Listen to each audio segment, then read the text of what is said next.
नमस्कार, मैं हूँ सीमा गुप्ता। आज मैं आपसे बात करने वाली हूँ डिप्रेशन को लेके कि काफ़ी लोगों ने मुझसे पूछा कि डिप्रेशन के लिए एस्ट्रोलॉजी में क्या रेमेडी है, क्योंकि एस्ट्रोलॉजी एक रेमेडियल साइंस भी है।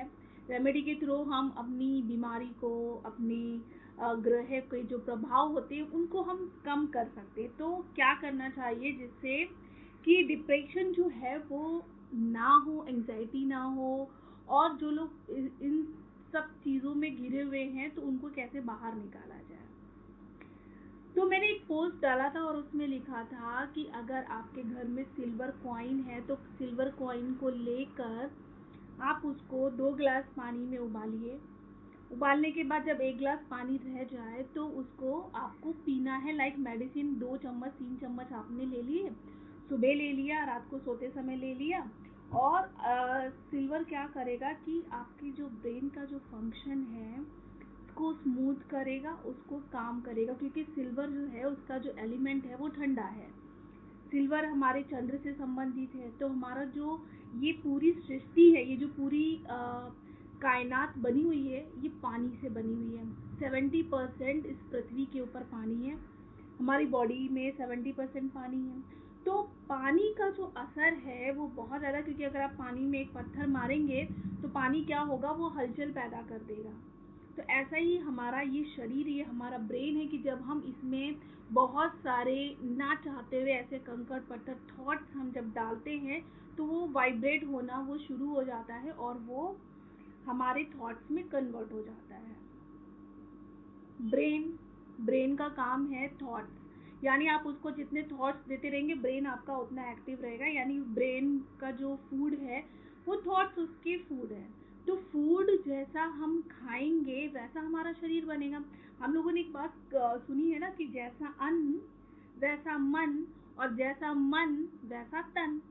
तो हम अपने शरीर को स्वस्थ रखने के लिए हम अच्छे फूड खाते हैं, अच्छे वाइटामिन खाते हैं, कैल्शियम खाते हैं कि हमारी बोन स्ट्रॉन्ग हो, हमारी स्किन अच्छी हो, सब अच्छी हो। बट हम अपने ब्रेन को क्या देते हैं? ब्रेन को हेल्दी रखने के लिए हम क्या देते हैं? हम देते हैं उसे थॉट्स। अब थॉट्स आप उसको कैसे दे रहे हो? पॉजिटिव दे रहे हो, नेगेटिव दे रहे हो, फ्रस्ट्रेशन दे रहे हो, गुस्सा दे रहे हो, क्या दे रहे हो? क्योंकि आप जो उसको देंगे वही वो कन्वर्ट करके आपकी बॉडी में आपकी बॉडी को अच्छा और बुरा महसूस कराएगा। क्योंकि बहुत से लोग कहते हैं ना कि भाई अब थोड़ा दिल से सोचो, या फिर दिल से मत सोचो, दिमाग से सोचो। तो कहीं ना कहीं दिमाग को भी आप ऐसा समझ लीजिए कि दिमाग में भी एक जागृत प्राण होता है जो वो चीज़ें समझता है, लेता है। अब आप उसको जो दोगे आपको वही वो मिलने वाला है। जैसा आप बीज डालोगे, अगर आपको आम खाने हैं तो आप क्या करोगे? आम का सीड डालोगे ना। आप नीम का सीड नहीं डालोगे, करेले का सीड नहीं डालोगे, अदरवाइज वही आपको पेड़ बनकर देने वाला है। आपने सीड तो डाल दिया अनजाने में, आपको पता ही नहीं है कि वो आम का सीड है, वो नीम का सीड है, या फिर वो करेले का सीड है। लेकिन जब वो पेड़ बनता है, पौधा बनता है, और उसमें से जब फल आना शुरू होते, तब हमें पता चलता है कि ये इस चीज का सीड था। ऐसा ही हमारा ब्रेन होता है, ब्रेन का फंक्शन, ब्रेन का सिस्टम होता है कि जाने ना जाने अनजाने में भी हम कुछ ऐसे सीड डालकर उसको सीडिंग करते रहते हैं, और वो बढ़ते रहता है। बढ़ने के बाद जब उसमें से फल निकलना शुरू होता है, फल यानी एंजाइटी, गुस्सा, डिप्रेशन, नींद नहीं आना, इंसोमेनिया, तब आपको पता चलता है कि आपने सीडिंग किस चीज़ की है। वैसे ही अगर हम चाहते हैं अपनी लाइफ में अच्छे फ्रूट्स, सभी को चाहिए, फ्रूट्स अच्छे भी होने चाहिए, दिखने भी खूबसूरत चाहिए, और खाने में भी मीठे होने चाहिए। तो हम अपने ब्रेन को क्या दे रहे हैं और वो ब्रेन हमें क्या दे रहा है वो हमें समझना होगा। हमारी बॉडी 70% पानी से बनी हुई है। तो इस पानी में आप जितना शुद्ध और साफ रखेंगे, ये फिल्टर होके आपके ब्रेन को उतनी ही अच्छी ऑक्सीजन मिलेगी, उतना ही अच्छा उसको पोषण मिलेगा। ब्रेन में जो लिक्विड बहता है वो भी पानी ही है, क्योंकि ब्रेन का जो फंक्शन है, जो वो तरल पदार्थ बह रहा है वो पानी है। तो वो पानी जितना पॉजिटिव होगा, जितना अच्छा होगा, जितना हेल्दी होगा, आपका ब्रेन का फंक्शन उतना अच्छा होगा। थॉट्स कम आएंगे। थॉट्स अगर आ भी रहे ना, तो बहुत ही अच्छे थॉट्स आएंगे, क्रिएटिव थॉट्स आएंगे। काम करना है हमको, पॉजिटिव चीज़ें हम सोच रहे हैं, अपनी फैमिली को अच्छा रखने के बारे में सोच रहे, ना कि एंजाइटी, गुस्सा और हमारी चीज़ें लाइफ में अच्छी नहीं हो रही हैं। ये सब हमें जो है वो लेस यानी कम होना शुरू हो जाएगा। तो सबसे पहले हमें ये समझना होगा कि कौन से ऐसे प्लैनेट हैं जो थॉट्स बहुत ज़्यादा देते हैं, और देते हैं तो हमें नेगेटिव थॉट्स देते हैं। थॉट्स की जो जिम्मेदारी ली है वो ली है चंद्र ने। इन इन हमारा जो ब्रेन है, ब्रेन का जो फंक्शन काम करता है वो करता है मर्क्यूरी, यानी बुध ग्रह। बुध ग्रह के अंदर जो एक लिक्विड फ्लो हो रहा है ना, वो चंद्र है। तो बुध और चंद्र हो गया। अब हम उसमें ज्ञान अर्जित कर रहे हैं, क्या हम उसके अंदर डाल रहे हैं, वो जुपिटर हो गया। जो सबसे इम्पोर्टेंट चीज़ है ब्रेन को चलाने के लिए वो है मर्क्यूरी और मून। तो मून हमने समझ लिया कि मून जो है हमारी बॉडी को 70% कंट्रोल करके रखा हुआ है। 30% अब हमें उसे अपने हिसाब से उसको चलाना है। तो अगर आपका बुध पीड़ित है, बुध डिस्टर्ब है, चंद्र डिस्टर्ब है, तो कहीं ना कहीं आपको ना चाहते हुए गुस्सा, डिप्रेशन, एंजाइटी, ये सारी चीज़ें आना शुरू हो जाएंगी। जब भी चंद्र बुध के साथ में होता है, या बुध के घर में होता है, या फिर चंद्र 4, 8, 6, 12 में होता है, हाउस के मैं नाम बता रही हूँ, तब ये प्रॉब्लम ज़्यादा बढ़ जाती है। क्योंकि चंद्र नैसर्गिक कुंडली में अगर हम देखें तो जो 4th हाउस है वो कुंडली में चंद्र का खुद का घर, और चंद्र खुद के घर में हमेशा खराब फल देता है। 6th हाउस से अननेसेसरी थॉट्स आते हैं, उसके लिए है अष्टम, यानी अनएक्सपेक्टेड चीज़ें, यानी आपको पता ही नहीं है कि क्या चीज़ें होने वाली और क्या होने वाला, आप फिर भी सोचे जा रहे हो इसके बारे में, उसके बारे में। अननेसेसरी थॉट्स जो आ रहे हैं वो हमेशा अष्टम से आते हैं।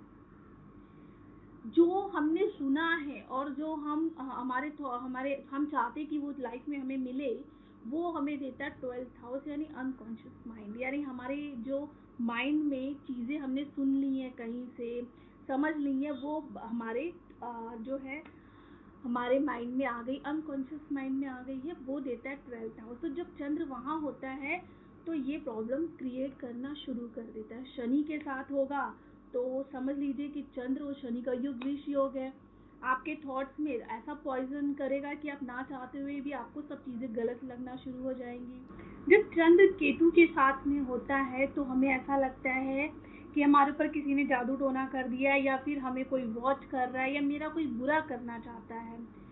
तो केतु क्या है? केतु धड़ है, वो दिमाग नहीं है। तो वो जिस प्लैनेट के साथ में जाता है वहां पे जाकर वो हलचल पैदा कर देता है। केतु और चंद्र का जब संबंध होता है तो फिर व्यक्ति ऐसी चीजें सोचने लगता है जो चीजें नहीं हो रही हैं। तो चंद्र जब भी पीड़ित होगा कुंडली में, आपके साथ में डिप्रेशन, एंजाइटी, ये चीजें जुड़ी रहेंगी। चंद्र को हम कैसे हेल्दी रख सकते हैं? चंद्र को हेल्दी रखना इट्स मीन्स कि वही आप अपने ब्रेन को क्या खाने के लिए दे रहे हैं वो डिपेंड करता है। ब्रेन को हम अच्छा दे रहे हैं तो ब्रेन हमें अच्छा ही देने वाला है। तो हमें चीज़ें नहीं सोचनी। सम टाइम लोग बोलते हैं कि हम नहीं चाहते फिर भी हम सोच रहे हैं, हमारे थॉट्स चल रहे हैं। तो सबसे पहले हमें क्या करना है? हमें अपने घर का जो वास्तु है वो चेक करना है कि नॉर्थ ईस्ट में आपके टॉयलेट तो नहीं है, आपने कोई भारी वजनदार चीज़ तो नहीं रखी हुई है, कचरे का डिब्बा, कैंची, सुई, नेल कटर, ऐसी धार वाली चीज़ें तो नहीं रखी हुई है, या फिर कोई जंग लगी हुई चीज़ तो नहीं रखी हुई है कि कोई लॉक रखा हुआ है उसमें जंग लगी हुई है, नेल कटर है उसमें जंग लगा हुआ है, कोई पुरानी चाबी रखी है उसमें जंग लगा हुआ है, आपने किधर रख दिया है नॉर्थ ईस्ट में लेकिन आपको नहीं पता है। जब नॉर्थ ईस्ट आप बिल्कुल क्लीन कर देंगे ना, आपके दिमाग से अननेसेसरी जितने भी थॉट्स आ रहे हैं वो सारे थॉट्स क्लियर होने वाले हैं। जिनको भी ये प्रॉब्लम है वो करके ये जरूर देखें। जिन्होंने भी नॉर्थ ईस्ट अपना अच्छा कर लिया है उनके थॉट्स एकदम क्लियर और प्योर हो गए हैं। वहाँ पर आप क्या करिए, एक कटोरे में, ग्लास के कटोरे में, अगर चांदी का बर्तन है उसमें पानी भर के रखिए। एवरी मंडे पानी भरना है, एवरी मंडे उसको चेंज करना है। वो पानी लेके आप टॉयलेट में फ्लश आउट कर दीजिए। ये एक रेमेडी होगी। एक रेमेडी मैंने आपको वीडियो के शुरू में ही बताई थी कि चांदी का कॉइन लेके उसका यूज कैसे करना है। आप जिस बेड के ऊपर सोते हैं ना, वो देख लीजिए कि वो जो बेड है आपने अगर साउथ वेस्ट में नहीं रखा हुआ है, वो नॉर्थ वेस्ट में रखा है, तो भी आपको अननेसेसरी थॉट्स देने वाला है। उसकी पोजीशन आप चेंज कर दीजिए, साउथ वेस्ट में कर दीजिए। फिर भी अगर आपको प्रॉब्लम आ रही है कुछ ग्रहों की वजह से, तब आप क्या कर सकते हैं कि अगर आपका जो बेड है वो लकड़ी का है, एक चांदी की तार लेके आइए या फिर चांदी की 4 कीले आप बनवा लीजिए किसी सुनार से, और वो 4 कीले चांदी के जो है वो जो आपका बेड होगा उसके चारों पाँव में आप ठोक दीजिए। थॉट्स आना, बुरे ख्याल आना, बुरे सपने आना एकदम स्टॉप हो जाएगा। ये रेमेडी इतनी स्ट्रॉन्ग रेमेडी है कि आपके सारे बुरे जितने भी ड्रीम्स होंगे, थॉट्स होंगे, डिप्रेशन होगा, सबको क्लीन कर देगा। ये जरूर करिए। और एक चीज़ और ध्यान रखिए कि नॉर्थ ईस्ट में आपको रेड कलर का पेंट या रेड कलर की चीज़ें नहीं रखनी है, ऑरेंज कलर की चीज़ें नहीं रखनी है। वहाँ पे रखी तो वो सारी चीज़ें क्लियर कर दीजिए। कोई बुक है, पर्स है, पेन है, कुछ भी चीज़ है वहाँ से उसको निकाल के क्लीन कर देंगे तो भी आपका डिप्रेशन बहुत हद तक कम हो जाएगा। अच्छी चीज़ें खाइए, अच्छी चीज़ें सोचिए, डेली आप प्राणायाम करिए, मेडिटेशन करिए। सोने से पहले गायत्री मंत्र 12 बार बोलना है, फिर आपको सोना है। सूर्य भगवान के दर्शन डेली करने में हमेशा अपने वीडियो में कहती हूँ कि हमारे 9 प्लैनेट में से 2 प्लैनेट जिन्हें हम प्रत्यक्ष रूप से देख सकते हैं वो सूर्य हैं और वो चंद्र हैं। तो उठते समय सूर्य का दर्शन हमें बहुत लाभ देता है। फिर जब फुल मून होता है यानी जब पूर्णिमा होती है, तो पूर्णिमा के समय पे भी आपको चंद्र के दर्शन करने चाहिए, मून के नीचे बैठ के मेडिटेशन करना चाहिए। ये इतनी चीज़ें अगर आपने कर ली तो आपकी लाइफ से डिप्रेशन नाम की जो बीमारी है वो निकल जाए, क्योंकि डिप्रेशन कोई बीमारी नहीं है, ये है साइकोसोमैटिक डिजीज जिसे हमने खुद बनाया हुआ है। अब सोच सोच कर, तो सोचना कम करना है, काम ज़्यादा करना है। जो आपको अच्छा लगता है वो ज़रूर करिए। दिन में एक बार खुश रहिए, खुद को अच्छे से संवारिए और अच्छे कपड़े पहनिए, अच्छे थॉट्स रखिए, क्योंकि जब हम अच्छे कपड़े पहनते, खुश रहते और अपनी मर्जी का काम करते हैं तो भी हमें डिप्रेशन कम आता है। तो ये सारी चीज़ें अगर आप करते हैं तो डिप्रेशन बिल्कुल नहीं आएगा। और जो मैंने आपको चीज़ें बताई वो ज़रूर अपनाइए, ज़रूर करिए। मेरी वीडियो को लाइक, शेयर और सब्सक्राइब ज़रूर करिए। आपको लगता है कि आपकी फैमिली में किसी को प्रॉब्लम है तो मेरे वीडियो को ज़रूर शेयर करिए, क्योंकि ये एक छोटी सी कोशिश और शेयर कर दें, क्योंकि कहते हैं ना शेयरिंग इट्स केयरिंग। तो ज़रूर आप शेयर करिए ताकि उनको ये जो प्रॉब्लम है वो इस प्रॉब्लम से दूर हो सके। अभी के लिए मैं आपसे अलविदा कहती हूँ। Thank you.